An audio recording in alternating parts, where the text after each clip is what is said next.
हिंदू हृदय सम्राट शिवसेना प्रमुख माननीय बाळासाहेब ठाकरे, आपल्या राज्यघटनेचे शिल्पकार भारतरत्न डॉक्टर बाबासाहेब आंबेडकर यांना अभिवादन करतो। आपल्या पक्षाचे पक्षप्रमुख आणि माजी मुख्यमंत्री आदरणीय उद्धवसाहेब ठाकरे, व्यासपीठावर उपस्थित असलेले विधिमंडळातील माझे सहकारी आणि एक दमदार आमदार सन्माननीय नितीनजी देशमुख, व्यासपीठावर उपस्थित असलेले नका वाढेल माझा हळूहळू आवाज,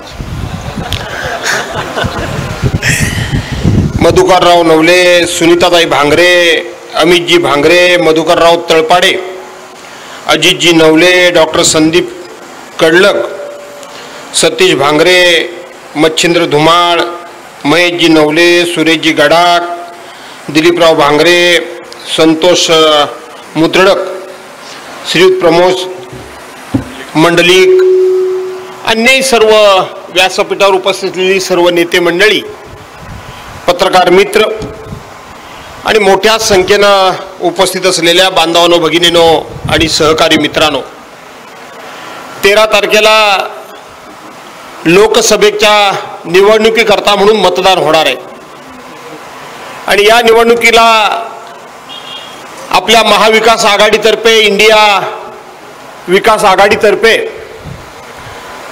शिवसेनेचे उद्धव बाळासाहेब ठाकरे शिवसेनेचे उमेदवार म्हणून माजी खासदार सन्माननीय वाघचौरे साहेब यांना उमेदवारी देण्यात आलेली आहे आणि त्यांची निशाणी ही मशाल आहे। 13 तारखेला आपल्या सर्वांना एक पवित्र काम करायचं आहे, एक राष्ट्रीय कर्तव्य बजावायचं आहे।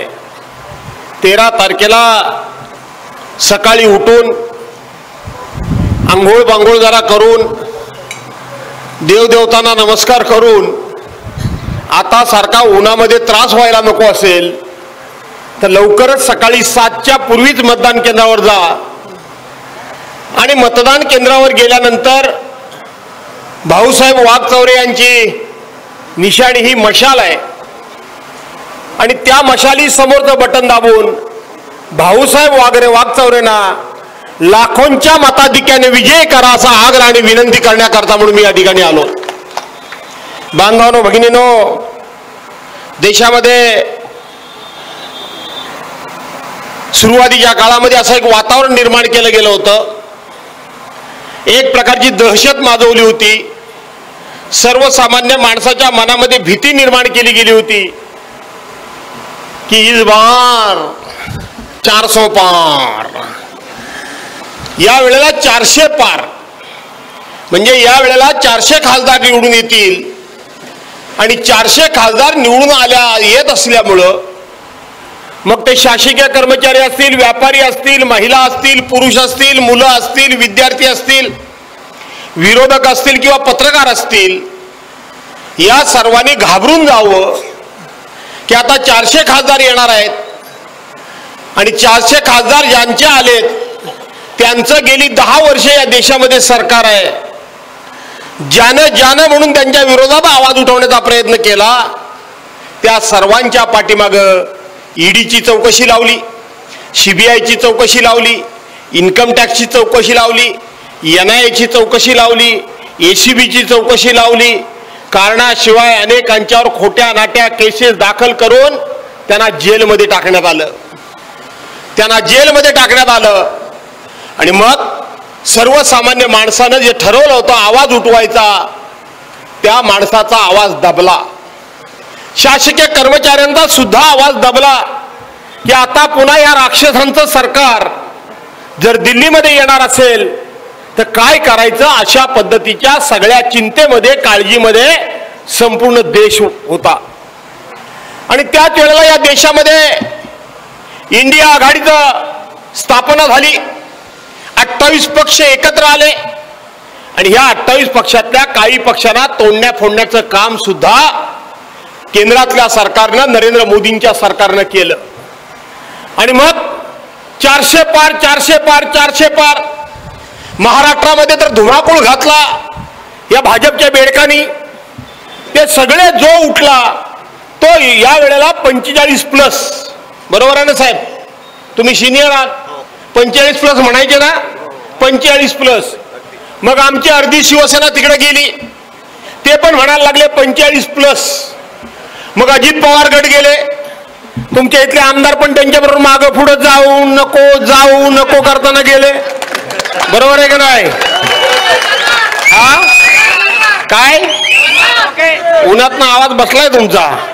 हा, आणि म्हणून ते पण जरा जाऊ नको असंच करत होते. असंच केलं की नाही त्याने? पहिलं भाषण काय दिलं वगैरे वगैरे ते तुम्ही ऐकलं असाल. आणि मग अजित पवार गटातले लोक सुद्धा गेले आणि तेही म्हणायला लागले 45+. आपल्या राज्यामध्ये एकूण खासदारकीच्या जागा किती आहेत ताई? 48. आणि त्यातल्या 45 भाजप एकटा आणि त्याच्याबरोबरचे हे कोण मिंदे फिंदे कोण जे आहेत त्यांचे मिळून 45 पेक्षा जास्त.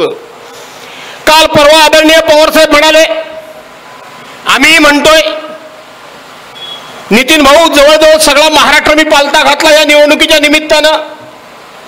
आणि मग आपण सांगतोय की किमान आपले 35 खासदार या उद्याच्या निवडणुकीमध्ये महाराष्ट्रातून निवडून येतील. पण पवार साहेब असे म्हणाले की आमचे साधारणपणे 35च्या घरामध्ये खासदार निवडून येतील, उरले 12-13. आणि मग या महाराष्ट्रातला एक टरबुजा माहिती आहे का नाही? कोण? आनाजी पंत. तुम्ही हे म्हणतात आनाजी पंत? हा, कलिंगाड. बरं, कलिंगाड होऊन जाऊ दे. हा एकमेव माणूस माझा आहे, बाकी काही माझी माणसं नाही. याच्या अंगात खरी निवडणूक संचारली. आणि म्हणून 10-12 सीट ह्या विरोधी पक्षाला मिळतील असं पवार साहेब बोलले. आणि मग याने देवेंद्र फडणवीसांनी पवार साहेबांची टिंगल केली. नशीब आम्हाला 10-12 देत आहेत, केवढे उदार. अरे निर्लज्जानो, या महाराष्ट्रामध्ये आम्ही सगळे एका बाजूला असताना तुम्ही 45+ म्हणत होतात, तेव्हा तुम्हाला लाजा वाटल्या नाहीत? आज आमची टिंगल टवाळी करता आम्ही बोललो म्हणून. पण ज्या वेळेला 400 पार म्हटलं गेलं, 45+ म्हटलं गेलं, त्यावेळेला या छत्रपती शिवाजी महाराजांच्या महाराष्ट्रातून, या डॉक्टर बाबासाहेब आंबेडकरांच्या महाराष्ट्रातून एक मर्द उठला आणि त्यांनी सांगितलं, इस बार 400 पार नाही तर तुम्हें हम तडीपार कर देंगे, तडीपार. कोण बोललं? उद्धव बाळासाहेब ठाकरे बोलले का नाही बोलले? तुम्हाला तडीपार आम्ही करणार. आम्ही तुम्हाला फक्त या ठिकाणी 400 पार वगैरे सोडा, तुम्हाला तडीपार करणार. आणि हा उद्धव साहेबांचा नारा केवळ महाराष्ट्रा पुरेसा आणि तुमच्या माझ्या पुरेसा मर्यादित राहिला नाही, तर बघता बघता बघता बघता तो देशाच्या कानाकोपऱ्यामध्ये जाऊन पोहोचला. आणि अख्ख्या देशामध्ये इंडिया आघाडीचे सगळे नेते, राहुल गांधींपासून पवार साहेबांपासून, आमचे बघते कम्युनिस्ट पक्षाचे असतील, आमच्या आप पक्षाचे असतील, आमच्या RPI पक्षाचे असतील, शेतकरी असतील, सगळे या सगळ्यांमध्ये एक जबरदस्त असा एक आत्मविश्वास निर्माण झाला. ज्या वेळेला आमचा पक्ष फोडला गेला आणि आमचा पक्ष फोडल्याला गेल्यानंतर आजचे शिंदे मुख्यमंत्री झाले. आणि मुख्यमंत्री झाल्यानंतर सभागृहामध्ये त्यांचा विश्वासदर्शक ठराव आला होता. त्यांच्याबद्दलचा तुम्ही माझं भाषण ऐकलं असाल. विश्वासदर्शक ठराव आला होता. आणि नियमानं, रीतिरिवाजाप्रमाणे, परंपरेनं कितीही जरी आपलं वैर असलं, कितीही राग असला, वाईटपण असला, तरी प्रथा परंपरा मोडीत काढता येत नाही, सोडता येत नाही. आणि म्हणून त्यांच्या अभिनंदनाच्या प्रस्तावावर आम्ही उरलेल्या आमच्या गटातर्फे बोलायला मी उभा राहिलो. बरोबर आहे? मी बोलायला उभा राहिलो. आणि जेव्हा भाजपवाल्यांना असा काय गुदगुल्या झाल्या होत्या, फार चेकाळले होते, त्यांना असं वाटलं होतं की आता जवळजवळ शिवसेना आम्ही संपवली. आणि ज्या वेळेला उद्धव साहेब तेव्हा आजारी खूप होते आणि उद्धव साहेबांच्या वतीनं मी जेव्हा सभागृहामध्ये आमच्या सगळ्या गटाच्या वतीनं मी बोलायला उभा राहिलो आणि त्या दिवसाचं माझं भाषण झाल्यानंतर महाराष्ट्रामध्ये एक आवाज घुमला की टायगर अभी जिंदा है. टायगर अभी जिंदा है. टायगर म्हणजे मी नव्हे, उद्धव साहेबांचा पक्ष अजूनही जिवंत आहे. आणि म्हणून त्या उद्धव साहेबांनी 400 पार नाही तुम्हाला तडीपार करणार म्हणून सांगितलं. आणि आता बघता बघता बघता बघता देशामध्ये भारतीय जनता पार्टीचं सरकार 100% तडीपार होणार आहे. 100%. शेवटी जनता हा जनार्दन आहे, सगळ्यात मोठी जनता आहे. पण भाजपाला अशी काय घमेंड झाली होती, भाजपाचा असा काय अहंकार वाढला होता की आम्ही ठरवते, या वेळेला 300 पार, दुसऱ्या वेळेला 370 पार, चौथ्या वेळेला 400 पार. यांच्या बापाची पेंड आहे गे रे. या सगळ्या देशामध्ये जर सगळ्यात महत्वाचा कोण असेल तर तो मतदार महत्वाचा आहे, जनता महत्वाची आहे. हा जनता, हा जनार्दन म्हणजे तो देव आहे. तो जर पावला तरच आम्ही त्या गादीवर जाऊन बसणार आहोत. तो जर पावला नाही तर आम्ही त्या गादीवर जाऊ शकत नाही. याचं भान आम्ही विसरलो होतो. याचं भान भारतीय जनता पार्टी विसरली होती. आणि भान विसरल्यामुळं हे भारतीय जनता पार्टीचे लोक असे काय बोकाळले होते, असे काय चेकाळले होते. आता जवळजवळ नरेंद्र मोदी साहेबांचं विमान आता लँड झालेलं आहे. आता नरेंद्र मोदी साहेबांची भाषणं बघा, बरोबर आहे काय? त्यावेळेचा तो रुबाब, त्यावेळेचा तो आवाज, त्यावेळेची ती एकंदर ऍक्टिंग आणि ती बॉडी लँग्वेज. आता भाईवर बहिनो मेट्रो, सारखं मेट्रो मेट्रो मेट्रो मेट्रो. लोक आता नरेंद्र मोदी साहेबांच्या भाषणाला बसत नाहीत, अर्ध्या खुर्च्या रिकाम्या होतात. एकनाथ शिंदेच्या भाषणाला कोणच बसत नाही आणि फडणवीस यांच्या सभेकडे कोण बघत सुद्धा नाही.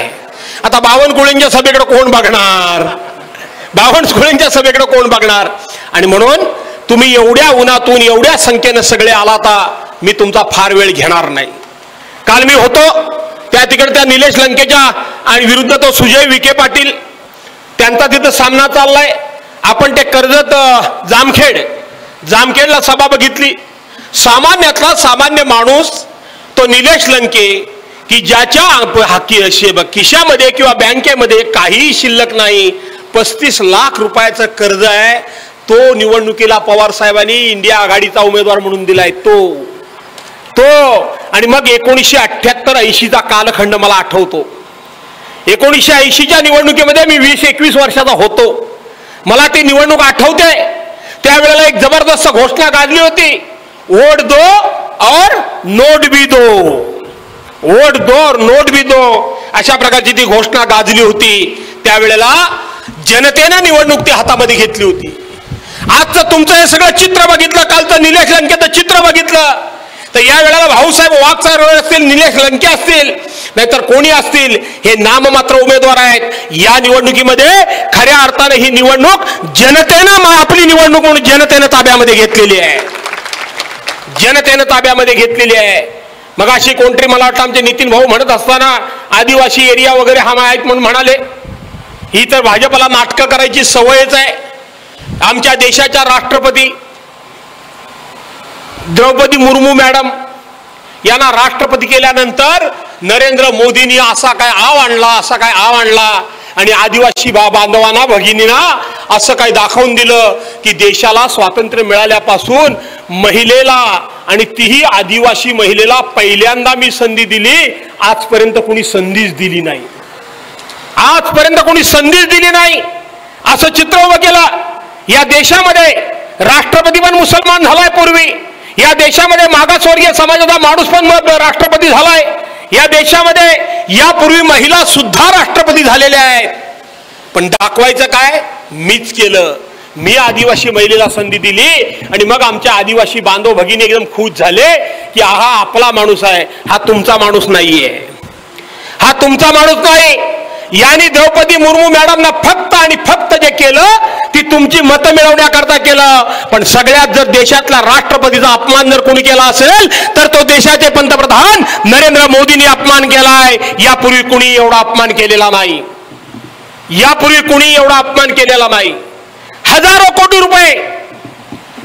कोटी रुपये खर्च करून याच नरेंद्र मोदींनी, याच पंतप्रधानांनी आपलं नवीन संसद भवन बांधलं, नवीन संसद भवन बांधलं. त्याच्या उद्घाटनाला विरोधी पक्षानं बहिष्कार टाकला होता. विरोधी पक्षानं बहिष्कार टाकला होता. का बहिष्कार, का टाकला होता बहिष्कार? विरोधी पक्षाचं काय म्हणणं होतं की तुम्ही संसद भवन उभं केलं देशाच्या परंपरेप्रमाणे आणि हक्काने आणि अधिकारानं त्या संसद भवनाचं उद्घाटन हे देशाच्या राष्ट्रपतींनी केलं पाहिजे, देशाच्या राष्ट्रपतींनी केलं पाहिजे। पण प्रत्येक गोष्टीत आपलाच फोटो काढून घ्यायचा, आपणच चमकोगिरी करायची, ही देशाच्या पंतप्रधानांना सवय लागलेली आहे। बघा हार घालताना सुद्धा कोण पुढे आलं तर मनगट धरतात आणि बाजूला करून टाकतात, फोटो कॅमेरा माझ्यावर, असा असा असा असा सगळं काय ऍक्शन 500 बघायलाच नको। आणि म्हणून देशाच्या पंतप्रधान, आपल्या देशाच्या राष्ट्रपती ह्या देशाच्या प्रथम नागरिक आहेत, त्यांच्या हस्ते उद्घाटन करा असा विरोधी पक्षाने हट्ट धरला। आणि विरोधी पक्षाने हट्ट धरल्यानंतर वास्तविक पंतप्रधानांनी तुम्ही देशाचे प्रमुख आहात, विरोधी पक्षाचा मान सन्मान ठेवायला हवा होता, देशाच्या राष्ट्रपतींच्या हस्ते उद्घाटन करायला हवं होतं। पण संसद भवनाचं उद्घाटन नरेंद्र मोदींनी राष्ट्रपतींच्या हस्ते केलं नाही। विरोधी पक्षानं आपली भूमिका ठाम ठेवली आणि त्यांनी त्या ठिकाणी त्या बचावर बहिष्कार टाकला। नंतर 22 जानेवारीला प्रभू रामचंद्राच्या मंदिराचं उद्घाटन झालं, प्रभू रामचंद्राची मूर्ती स्थापना त्या ठिकाणी झाली। काय विरोधी पक्षाच्या लोकांना निमंत्रण दिलंच नाही, चेष्टा टिंगलरावळी केली, शेवटच्या क्षणाला निमंत्रण दिलं। त्याही वेळेला विरोधी पक्ष सांगत होता की ठीक आहे, हे संपूर्ण राष्ट्राचं राष्ट्रीय प्रतीक आहे, राष्ट्रीय स्मारक आहे, सगळ्या जाती धर्मांनी प्रभू रामचंद्राच्या या देवळाच्या स्थापनेला, मूर्तीच्या स्थापनेला पाठिंबा दिलेला आहे। आणि म्हणून सर्वांचा प्रमुख म्हणून, या देशाच्या प्रमुख म्हणून, कुटुंब प्रमुख म्हणून, देश प्रमुख म्हणून राष्ट्रपती द्रौपदी मुर्मू मॅडम यांच्या हस्ते प्रभू रामचंद्राच्या मूर्तीची स्थापना करा। केली स्थापना का? त्या महिला आहेत म्हणून, त्या आदिवासी आहेत म्हणून, त्या विधवा आहेत म्हणून तुम्ही केलीत ना त्यांच्या हस्ते, तुम्ही प्रतिष्ठापना केली नाही। आता 4, 5, 6 दिवसापूर्वी मी बघितलं राष्ट्रपती मॅडम तिथं जाऊन प्रभू रामचंद्राचं दर्शन घेऊन आल्या, त्यांचा मान सन्मान राखला गेला नाही। द्रौपदी मुर्मू मॅडम कोण आहे हे आम्हाला महत्वाचं नाही, तर ते आमच्या राष्ट्राच्या राष्ट्रपती आहेत आणि म्हणून त्यांचा मान राखला गेला पाहिजे, हा आमचा आग्रह होता। आणि म्हणून अशा अहंकारी माणसाला, अशा अहंकारी सरकारला तुम्ही आम्ही सर्वांनी गाडीवरून खाली ओढलंच पाहिजे आणि ते ओढावंच लागेल हे सांगण्याकरता म्हणून मी तुम्हाला आलोय। ओढायचं की नाही ओढायचं? ओढायचं ना? इकडे सांगतात बेटी पढाओ बेटी बचाओ, नाटकी भाषणं सगळी। काय झालं काय मणिपूरमध्ये? मणिपूरमध्ये काय झालं? त्या मणिपूरच्या क्लिप तुम्ही बघितल्या नसाल, इथं भगिनी बसल्या आहेत। काय झालं काय त्या मणिपूरमध्ये? त्या मणिपूरमध्ये सुद्धा त्या आदिवासी महिलांबरोबर, कुकी समाजाच्या महिलांबरोबर काय काय काय घडलं त्याच्या आज त्या ठिकाणी अजिबात देशाचे पंतप्रधान फिरकलेले नाहीत, तिकडे एकही भाष्य करायला तयार नाहीत। एका बाजूला आई रस्त्याच्या कडेने, एका बाजूला आई, त्या आईला 5-25 नराधमांनी धरलेली आहे आणि दुसऱ्या बाजूला तिचीच 22 वर्षाची तरुण मुलगी, तिला 5-25 नराधमांनी धरलेली आहे। रस्त्यानं त्यांची धिंड काढतायत, दोघींच्याही अंगावर स्वतःची इज्जत वाचवण्याकरता इतकी चिंदी सुद्धा अंगावर नव्हती, पूर्णपणे नग्न अवस्थेमध्ये होत्या। आणि हे जसे कोले कुत्रे एखाद्या श्वापदाच्या अंगावर तुटून पडतात तसे हे 5-25 जण आईच्या अंगावर तुटून पडले होते, 5-25 जण लेकीच्या अंगावर तुटून पडले होते, तिच्या मुलीच्या अंगावर तुटून पडले होते। ही सगळी रस्त्याची धिंड काढून झाल्यानंतर धिंड काढली आणि मग रस्त्याच्या एका बाजूला 5-25 जणांनी आईवर बलात्कार केला आणि एका बाजूला मुलीवर 5-25 जणांनी बलात्कार केला। एका बाजूला आईवर बलात्कार केला, एका बाजूला दुसऱ्या बाजूला बलात्कार केला। ती जी बाई होती तिचा नवरा कोण होता माहिती आहे तुम्हाला? ती जी मुलगी आहे तिचा बाप कोण होता माहिती आहे तुम्हाला? अरे कारगिलच्या युद्धामध्ये आपल्या प्राणांची बाजी लावून ज्यांनी पाकिस्तानचा खात्मा केला आणि माझं राष्ट्र वाचवलं, त्या सैन्यामध्ये लढणारा जवान, त्याची ती बायको आहे, त्याची ती मुलगी आहे। तो धाय मोकळून रडतोय, तो धाय म्हणून रडत होता आणि सांगत होता अरे ते लढता लढता मेलो असतो तर नरेशजी ते बरं झालं असतं, हे दुर्दैवानी हे सगळं माझ्या पत्नीची आणि माझ्या मुलीची विटंबना माझ्या डोळ्यानं मला बघायची वेळ सुद्धा आली नसती, मेलो असतो तरी चाललो असतो। तुम्हाला माहित आहे जे मणिपूर राज्य आहे ही घटना घडली त्या मणिपूर राज्य कोणाचं आहे? भाजपचं आहे. दिल्लीमध्ये राज्य कोणाचं आहे? भाजपचं आहे. 72 दिवस झाले, 72 दिवस मीडिया इतका जाम करून टाकला होता. आजही मीडिया हा जो गोदी मीडिया लोक म्हणतात त्याला कारण आहे. सत्य दाखवायची कुठल्याही प्रकारची आता मीडियाची ताकद नाही. हळूहळू आता डोकं वर काढायला लागलेत. नाही अशातला भाग नाही. 72 दिवस झाले ही गोष्ट अजिबात बाहेर आली नाही. याच्याबद्दल कुठेही FIR दाखल झाला नाही. 72 तासानंतर ही परदेशातून क्लिप व्हायरल झाली आणि परदेशामधून त्यांच्यावर कशा पद्धतीने बलात्कार चाललाय, त्यांची कशी नग्न धिंड काढली जाते, कसे हे हरामखोर त्या महिलांच्या अंगावर तुटून पडलेत, याच्या क्लिप मोठ्या प्रमाणामध्ये व्हायरल झाल्या. आणि मग आपल्या देशाला जाग आली. 72 तासामध्ये 72 दिवसामध्ये 72 तास नाही 72 दिवसानंतर 72 दिवसामध्ये देशाच्या पंतप्रधानांना कळलं नसेल? असं कुठं घडलं असेल? तिथल्या मुख्यमंत्र्याला काय कळलं नसेल? पण ती आदिवासी महिला होती, ती त्यांच्या विरोधी पक्षातली होती, विरोधी विचारांची ती तो समाज आहे म्हणून त्याची दखलच घ्यायची नाही. अशा पद्धतीने या हरामखोरांनी हे काम केलं.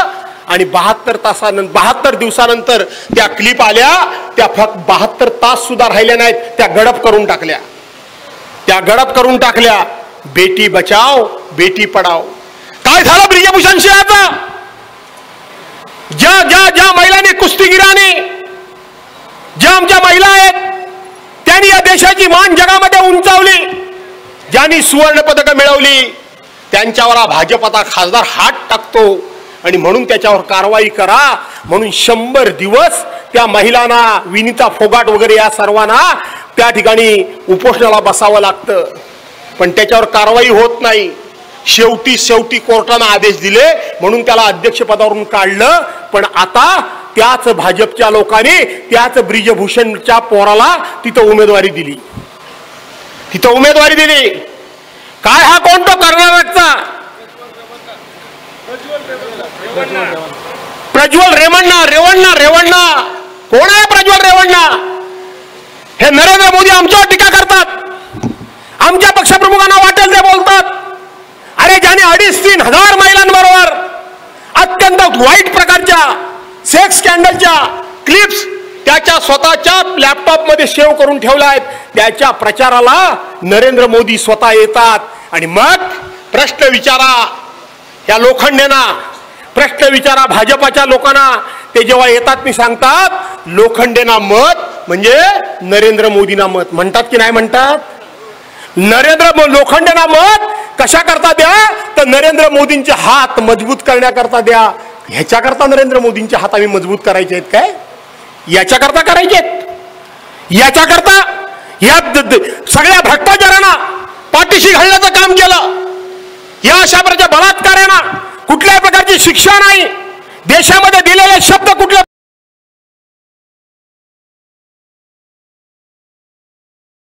पूर्ण कर का आणायचंय का? अच्छे दिन आलेत तुम्हाला? काय नाही आले? तेव्हा बोलायचे नाही 60 साल में इस देश में कांग्रेस ने कुछ किया है क्या? ते हे एवढे वरती उड्या मारायचे नाही म्हणून. काला धन लाने का, काला धन आणला की नाही? काला धन प्रत्येकाच्या खात्यात 15-15 लाख रुपये दिले का नाही दिले? काय नाही. काला धन लाने का नहीं लाने का, लाने का नहीं लाने का, लाने का कि नहीं लाने का, है लाने का, है लाने का, है लाने का. मग लाने का तो कहां रखने का? यूं ही हर एक के खाते में 15-15-20 लाख रुपये डालने का. आता 30-30 लाख रुपये झालेत त्याचे. झालेत ना?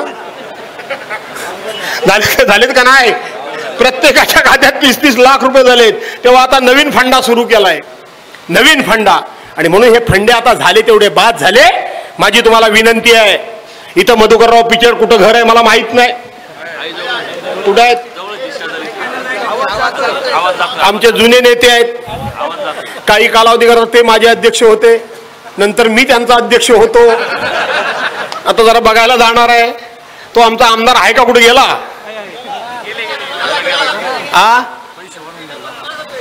काय करतो? मोदीला मागतो मतदान. आता मी सांगितलं त्याच्याकरता हात मजबूत करायला, रेवणनाचे हात मजबूत करायला, हा मणिपूरवाल्यांचे हात मजबूत करायला, अदानी अंबानी. आता हा मित्र कसा आहे तो बघा. सेनेवर उलटला तो उलटला, आता अदानी अंबानीवर पण उलटला. आता ज्या अर्थी नरेंद्र मोदी अदानी अंबानीवर टीका करायला लागले त्या अर्थी इंडिया आघाडीचं सरकार आलं म्हणजे आलं समजा. बरोबर आहे की नाही. काँग्रेसची अकाउंट सगळी बंद करून टाकली, पैसा बंद झाला. आणि आता काय म्हणतो नरेंद्र मोदी, काय म्हणतात, टेम्पो भरभर के, गोणी भरभर के, काला पैसा काला धन.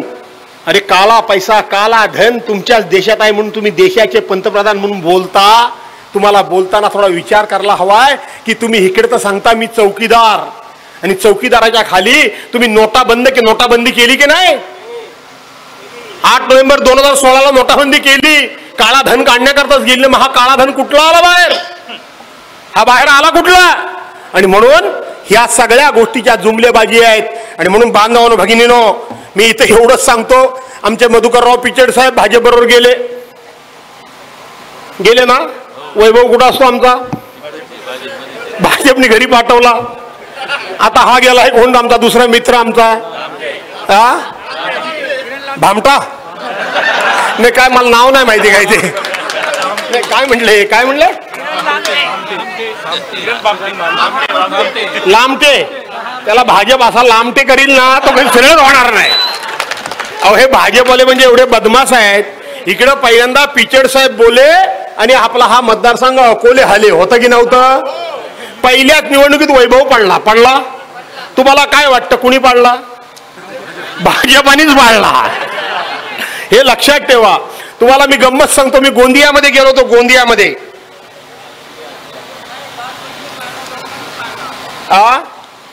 नाही सांगतो तुम्हाला, आतली गोम सांगतो. लोकांनी पाडला नाही, लोकांनी पाडायलाच पाहिजे, पण भाजपवाले किती बदमाश आहेत ते तुम्हाला सांगतो.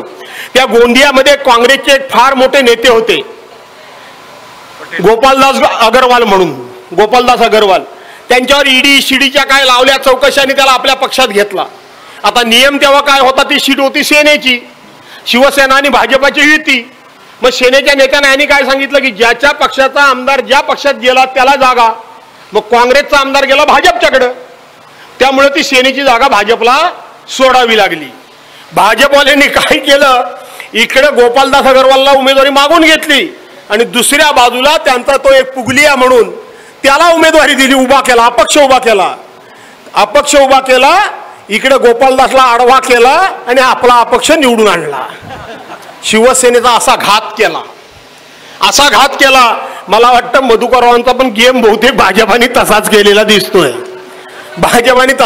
दिसतोय. आणि म्हणून जरी थकले असले तरी शेवटी ते पिचड साहेब खूप सिनियर नेते आहेत. त्यांना मला पण इथं तुमच्या माध्यमातून विनंती करायची आहे, पुण्यकर्म करा आणि भाजप शिवसेनेच्या उमेदवाराला निवडून देण्याच्या ऐवजी इंडिया आघाडीच्या वाघचौऱ्यांना निवडून द्या, असं मी त्यांना आव्हान करतो. आजही समाजामध्ये त्यांच्या शब्दाला मान आहे ना. नाही म्हणतात पोरं संपला म्हणतात. असू दे, आता बिचारे थकलेत. आणि म्हणून या ठिकाणी त्यांना मदत करावी अशा प्रकारची विनंती करतो. मुद्दे अनेक आहेत. आमचे शेतकरी संघटनेचे नेते बोलणार आहेत, आमचे भाऊसाहेब वाघचौरे बोलणार आहेत. माझ्या नावाने शिव्या देऊ नये म्हणून मी अगोदर पळतो, कारण मला जायचं आहे, खरंच जायचं आहे मला ह्याला नारायणगावला, जुन्नर तालुक्यामध्ये नारायणला गावला जायचं आहे. तिथं अमोल कोल्हेकरता शेवटची सभा मला घ्यायची आहे. तिथून मला जायचं आहे ठाण्यामध्ये. ठाण्याची निवडणूक काय उद्या नाहीये, पण तरी सुद्धा मी तो कार्यक्रम अगोदरच घेतलाय राजन विचारेंकरता. तिथं गद्दारी विरुद्ध खुद्दारी जोरात चालू आहे, तिथं मला पोचलंच पाहिजे. आणि म्हणून मी पहिल्यांदा बोलायची संधी मागितली, आपण दिलीत. मला तर आपल्याला मनापासून धन्यवाद देतो आणि पुन्हा एकदा विनंती करतो की ह्या कमळाबाईला करपवून काढायची. कमळाबाईला काढायची, करपवून का नाही काढायची. आणि मग करपवायची असेल तर मशाल पेटवायला लागेल का नाही लागेल. आणि धनुष्यबाण ज्यांनी चोरलाय त्यांना जर शिक्षा करायची असेल तर भाऊसाहेब वाघचौऱ्यांची निशाणी जी मशाल आहे त्याच्या समोर बोल दे हो ना. भाऊसाहेब, या माझ्या मित्राला आल्यानंतर मोठी पार्टी द्या, आता जरा कमी आहे पार्टी. लावला, वशिला लावलाय तुमचा, लावलाय, काळजी करू नका. आणि म्हणून भाऊसाहेबांची निशाणी जी मशाल आहे त्या मशाली समोरचं बटन दाबून त्यांना प्रचंड मताने विजयी करायचा आग्रह करतो, विनंती करतो आणि आपल्या सर्वांची रजा घेतो. जय हिंद, जय महाराष्ट्र.